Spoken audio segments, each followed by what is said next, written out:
All right, thank you. So I've got about apparently 5 or 6 minutes to say the most useful things I can think of. I'm going to do my best. The first is you need to work, depending upon how well you want to do, and particularly if you're starting a company, you need to work super hard.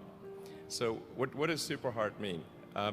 Well, when my brother and I were starting our first company, instead of getting an apartment, we just rented a small office and we slept on the couch. And we showered at the YMCA, and we're so hot up we had just one computer. So the website was up during the day, and I was coding at night.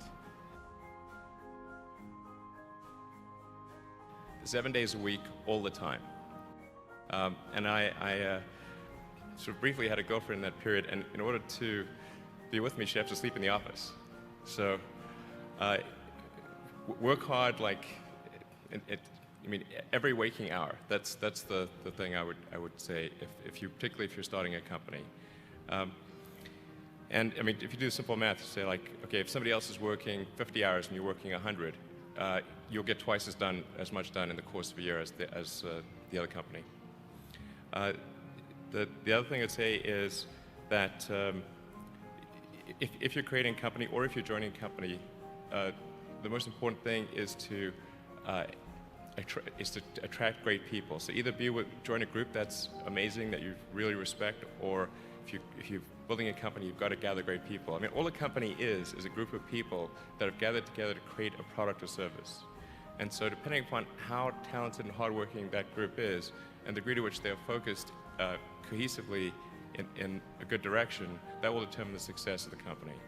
So do everything you can to gather great people if you're creating a company. Then I'd say focus on signal over noise. A lot of companies get confused. They spend money on things that don't actually make the product better. So, for example, at Tesla, we've never spent any money on advertising. We put all of the money into R&D and manufacturing and design to try to make the car as good as possible. I think that's the way to go. So for any given company, just can keep thinking about, are these efforts that people are expending, are they resulting in a better product or service? And if they're not, stop those efforts. And then the final thing is to sort of don't just follow the trend. So you may have heard me say that it's good to think in terms of the physics approach, or first principles, which is, rather than reasoning by analogy, you boil things down to the most fundamental truths you can imagine, and you reason up from there. And this is a good way to figure out if something really makes sense, or if it's just what everybody else is doing. It's hard to think that way. You can't think that way about everything. It takes a lot of effort.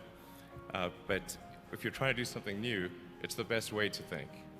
And that framework was developed by physicists to figure out counterintuitive things like quantum mechanics. So it's really a powerful method. Anyway, so that's, and then I think that the final thing I would encourage you to do is, now is the time to take risk. As you get older, your obligations increase. So and once you have a family, you start taking risk not just for yourself, but for your family as well. It gets much harder to do things that might not work out. So I would encourage you to take risks now. Do something bold. You won't regret it. Thank you.